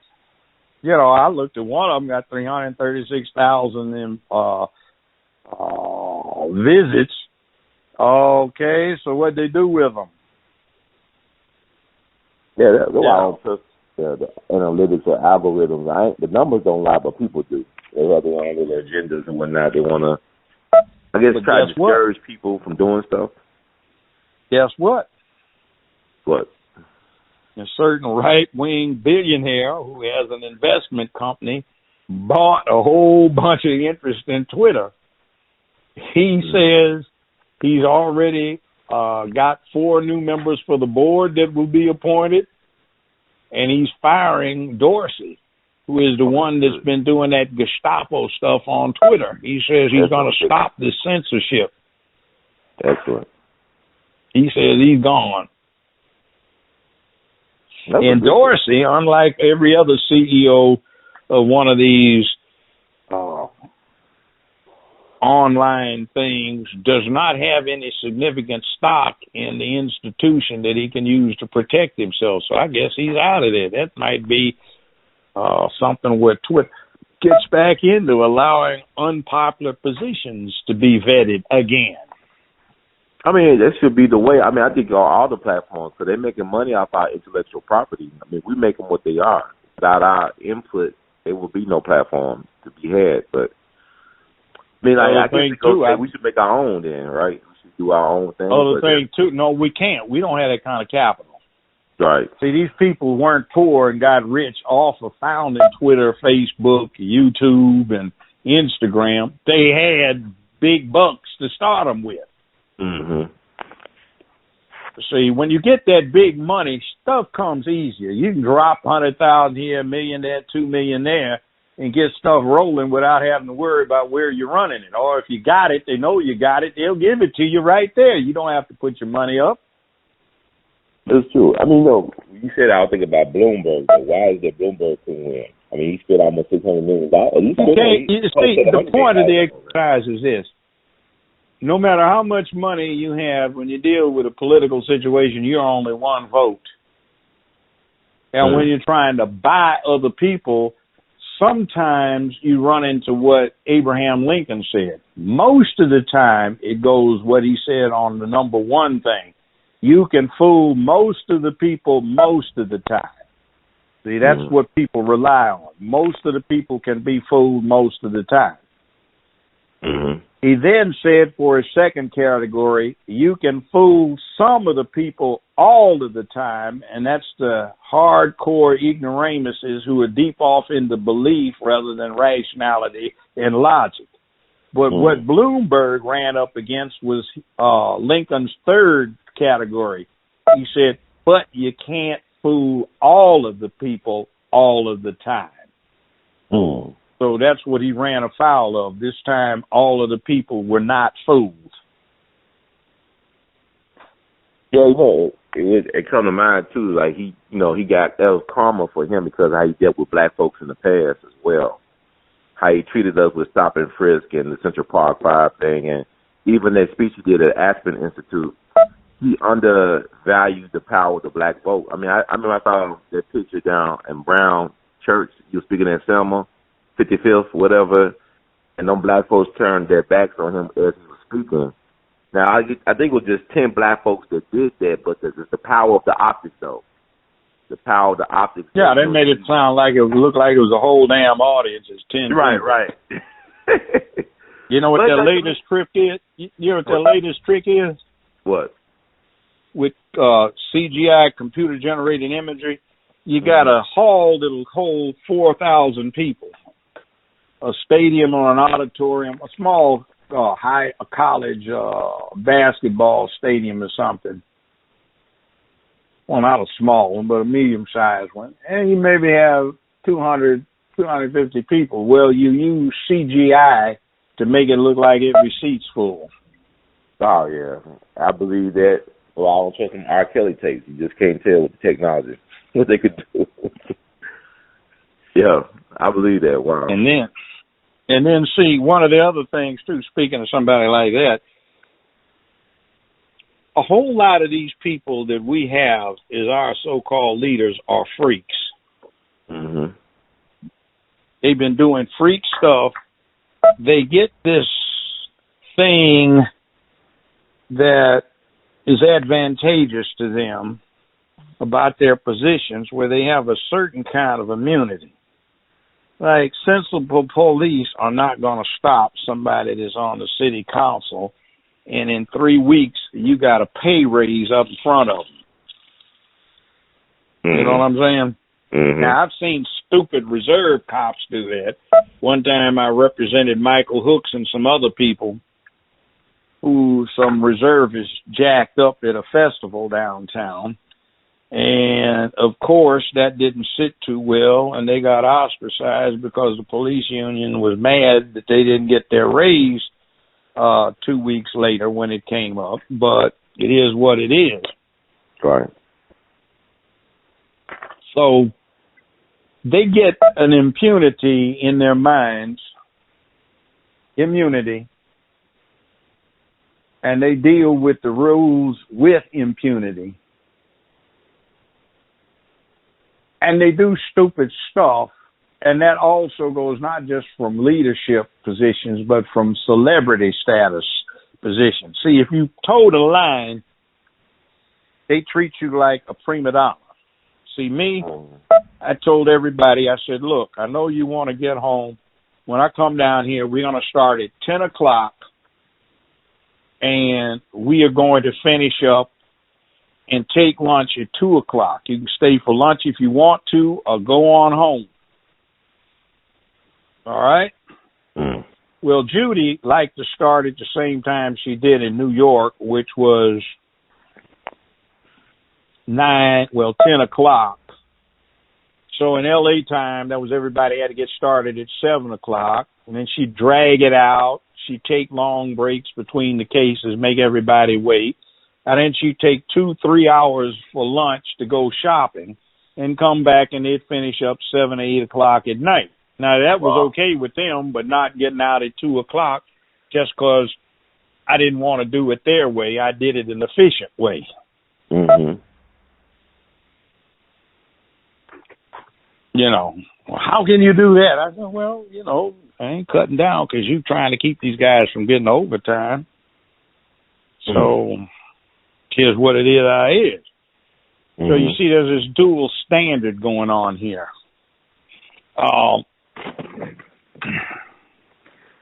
You know, it's times have changed. Like, for example, in the 1970s, I was the public defender, right? Mm-hmm. For the city. So there was some business in Old City Court, which at that time had criminal jurisdiction, and it was in that old police building that's on 2nd Street downtown, right there across from the General Sessions building. Or, well, not General Sessions, the civil courthouse on 2nd. There's nothing in it now. It's full of roaches. But it used to be the jail and the city courts, right? First and the top floor. I had to go up to the top floor to see about something. And when I get off, this is what I run into. You son of a bitch, I'll kick your damn ass. Attorney Brown. Yes, Your Honor. Do you have $50 cash on your person, sir? I do. Would you loan it to me? Well, certainly, Your Honor. Well, I'm going to bust this son of a bitch right in his filthy mouth, and I'm going to need it to get out on bail. These are two judges that are going at each other. Mm-hmm. You don't see that now. Mm-hmm. Or one time, back when, where the Criminal Justice Center is now, it didn't look like that. That church was over there, which they should have gotten, but politics being what they were, they had to build around it. But it used to be some shops over there and some pubs. Mm. Attorney, looks like you don't like what the court's saying here today. Well, Your Honor, with due respect, that is a correct assessment of the situation. Well, lawyer, if you don't like it, we can deal with a less formal situation here Well, ain't nobody relying upon those status and titles. Well, Your Honor, I think that's a fine idea with great merit.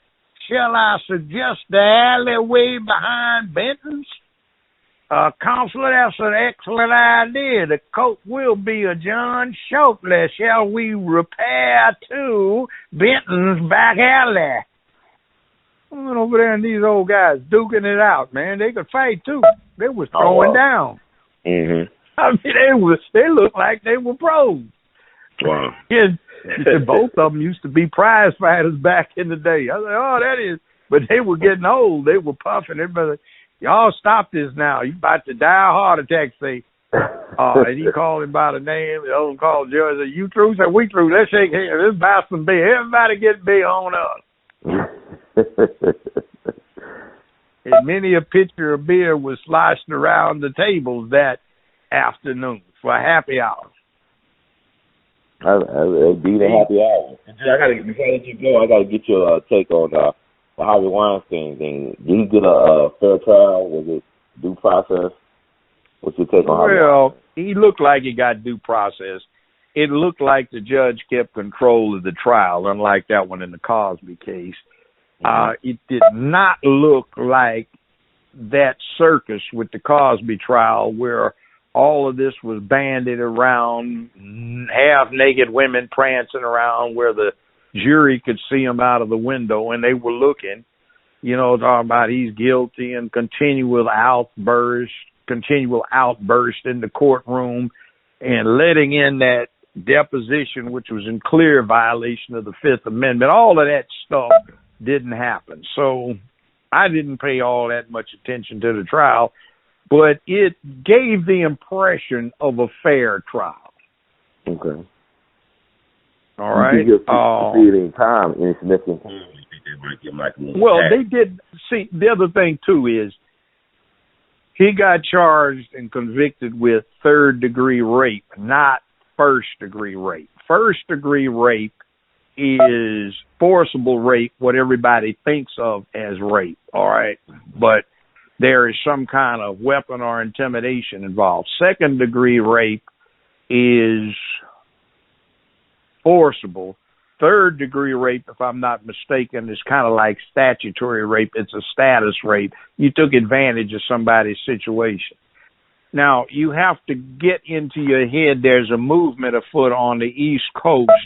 The feminists are pushing to have a new category of rape established, which is essentially rape by seduction, which means if you take a woman out, wine her, dine her, candlelight her, take a walk, strolling through the park after dark, holding hands, smooch, smooch, smooch, and then you get back, more wine, and then everybody pets until the clothes come off, and she's seduced and she willingly lets you have it. They want that to be rape by seduction.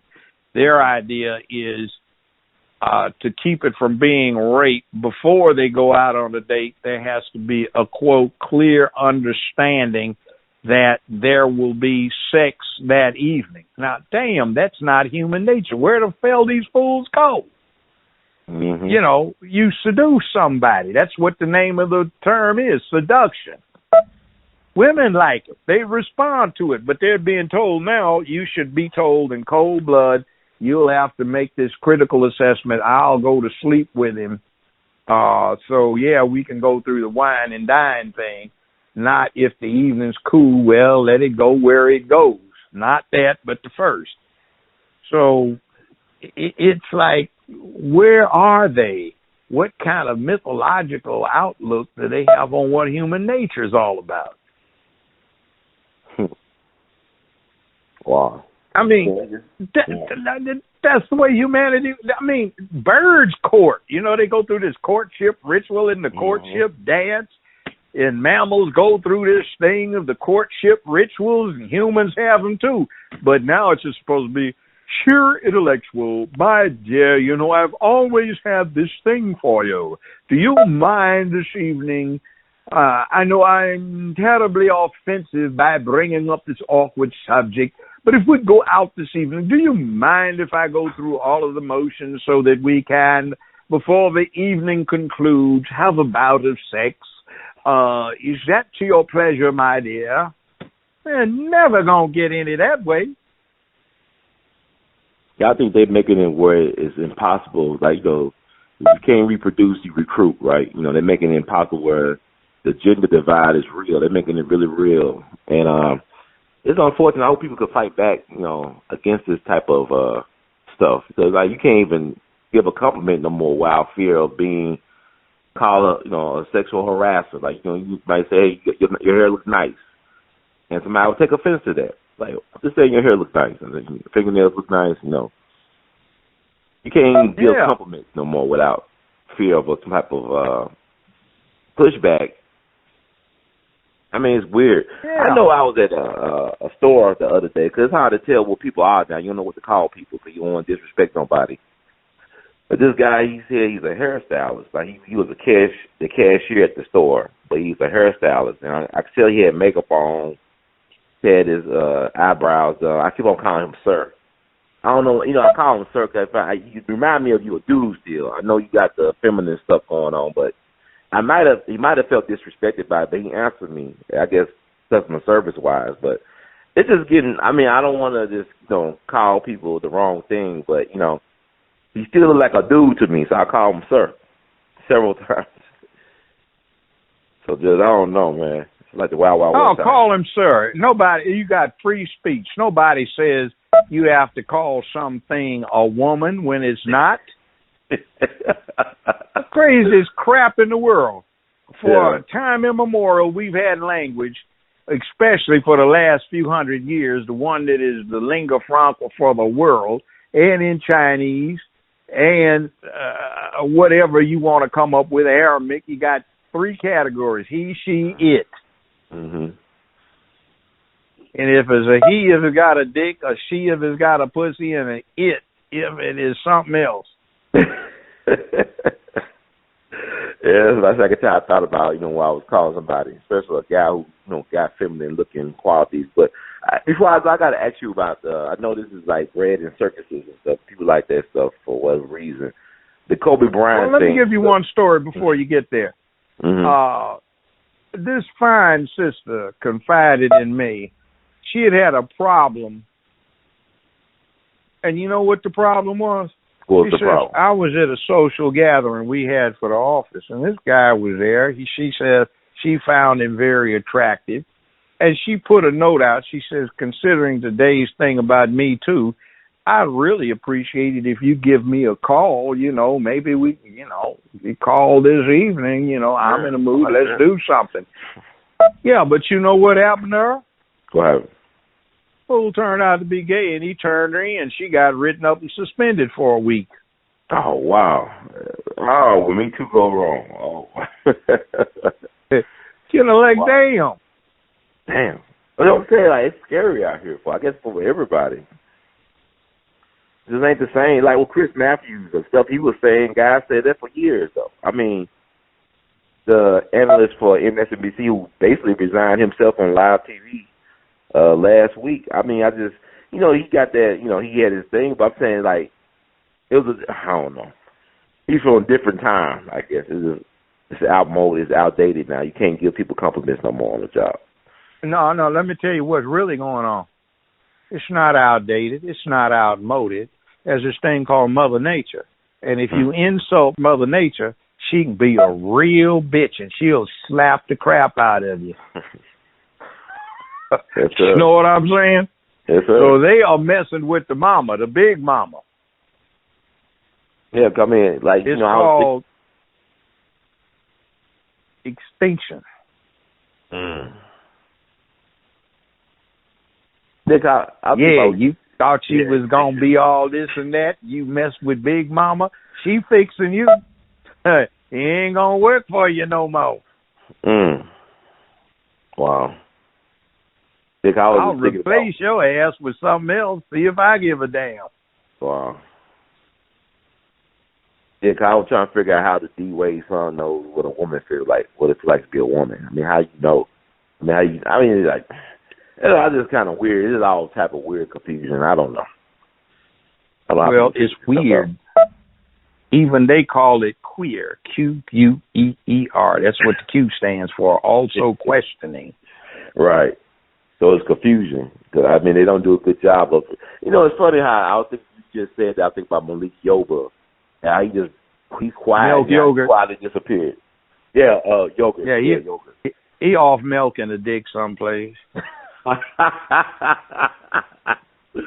But like you were confused yourself. Like all you got, a judge. I mean, you just very prophetic. You know, you called your shot. You called it like it was years ago with what's going on. Like you said, you sat in. You heard what they was conspiring in Hollywood to do to the masses, of the psyche of the masses. So before I get out of here, though, I gotta get your take on the Kobe thing. What the parents, the memorial, was that really a big deal? Or people just making too much out of it?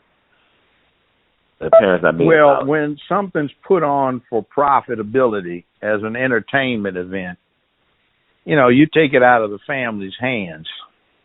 Mm-hmm. And that they dissed the parents like that was entertainment value. That's soap opera stuff. Mm-hmm. And it's not surprising.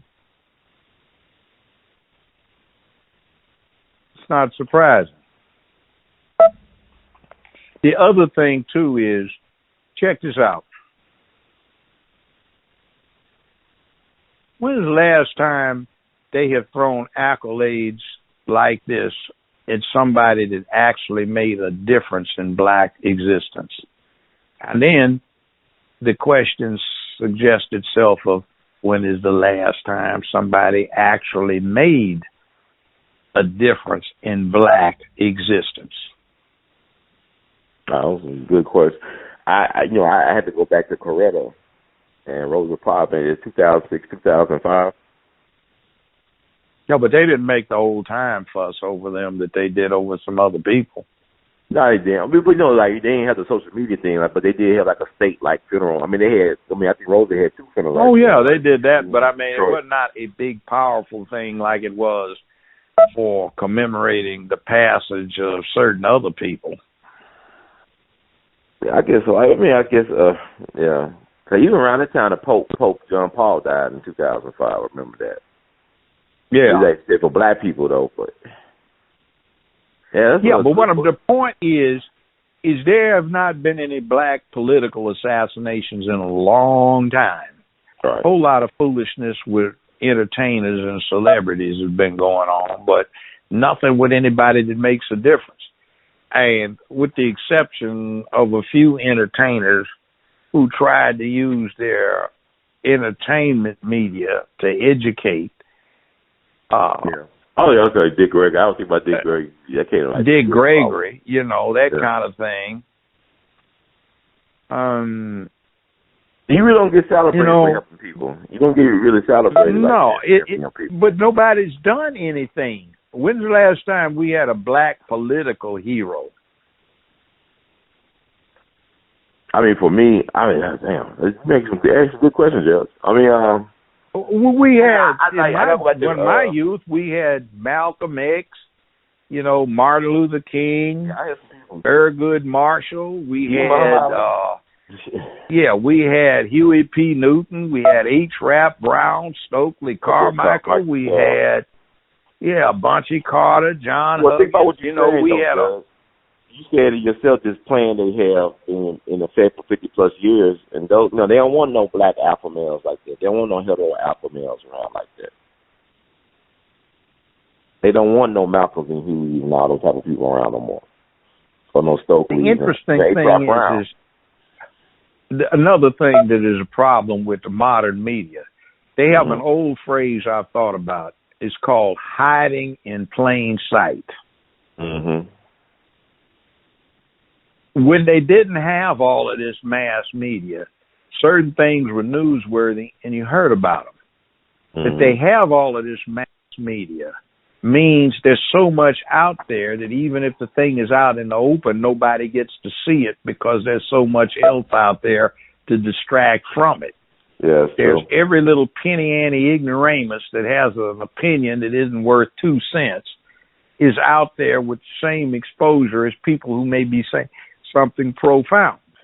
Yeah. Tell you, a lot of things getting lost in the sauce. I was thinking about that the other day. So many distractions, so much stuff out here. You don't know what, and then people don't do their own research a lot of times. They just accept things on the face value a lot of times, not dig deeper, and that's a problem. But I guess like people just got too much to do. I mean, the demands of modern life. I mean, people got so many stuff got to get done, and people working on so many different type of jobs, gig economy. You ain't making enough to pay for everything. You know what I'm saying? And that keeps you distracted, like on a treadmill, going nowhere. You know, constantly chasing a dollar and other things, or just trying to, now, you know, people really believe what they see in social media is really real, like what guys on people's certain lifestyles. Oh, they really living lives. You don't know what's really going on with these people. You know you what? don't know what's really going on. The cars I have some pretty good sound systems, but I don't use them. I never turn music on when I'm driving because I want to hear what's going on. There may be something out there that's dangerous that you need to pay attention to. Mm-hmm. I get that from my old man. When we used to travel across the country, I'd want to read, unless it was something like the middle of the prairie where it was nothing but miles after miles or more miles. In which case, if something came up, he'd call my attention to it. He said, you pay attention to what's going on out there. Said, this country is not nice to our people. He said, but you need to learn it because this will be the environment in which you find yourself a grown man. So I'd look. And then how often, like I took my Range Rover in for servicing, and I've never used them, but in the back of each seat, there is a video screen so you can put vid games and stuff to distract kids back there. Right. And I said, well, I don't have any kids anymore. Well, grandkids. I said, no, the grandchild riding in here. I'm not going to allow that. They pay attention to what's going on around them. They need to learn that. They've always got their noses stuck in a cell phone, a vid game or something, and they never figure out that they are supposed to be relating to the real world.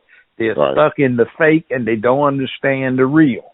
And when you don't understand the real, the classic image I've got is some fool bopping along the streets with earphones on, listening to his music, and totally oblivious to what may be sneaking up on his dumb behind: death, misfortune, accident, or misadventure. Wow. Yeah, now I got about sounds. Why don't you pay attention to what the hell's going on or which route? You won't need that because you'll have a life. Well, man, I got to listen to someone. So why you want to listen to him? Get yourself some business, fool. Well, you old, man. Yeah, but I've had an exciting life. Mine reads like some of these adventures you want to get into. Man, get into the world. Do something. These folks don't have a life. There's a lot out there that needs to be doing. Pay attention to it, and you can do something about it. Not what somebody told you, not what you read out of some 80-year-old book. You should read those books so you get a perspective, but you have to go do some on-the-ground field research. And don't just go out trying to party. That's cool, too, but go out to learn.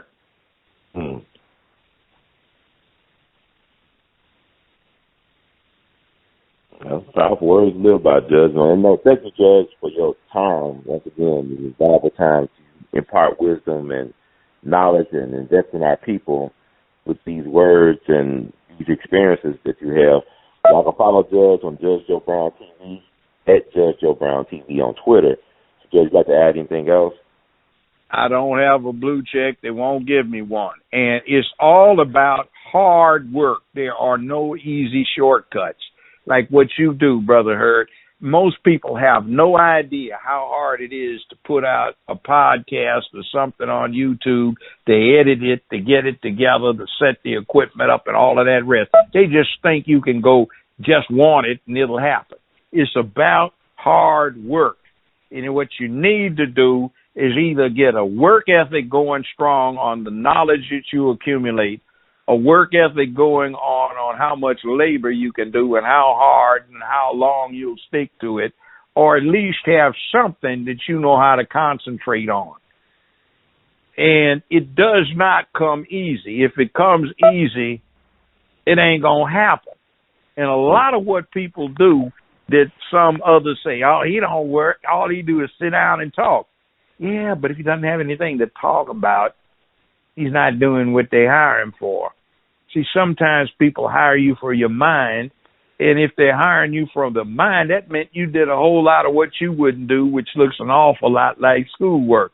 You read, wrote, read. You questioned. You went into, you investigated, you analyzed, and you do it continuously. See, what I'm telling you, it doesn't come easy. I had the experience, most of it. I just happened to be in the right place at the right time most of my life to be exposed to this stuff. But I also read a hell of a lot, still do. I'm in my 70s, and I read like I'm studying for final exams. Don't have to, but it's what I choose to do because I want to stay on top of it because as long as I'm still breathing, I want to give back, which is if I can't go out and labor, at least I can bestow knowledge or observation or analysis or experience, or hopefully it is transcended into wisdom, you know? And that's what it's supposed to be about. That's being human. Thank you, Honorable Judge Joe Brown. The words to us, and we love you madly. Keep on producing and pushing. Thank you, sir. Yes, sir. Peace.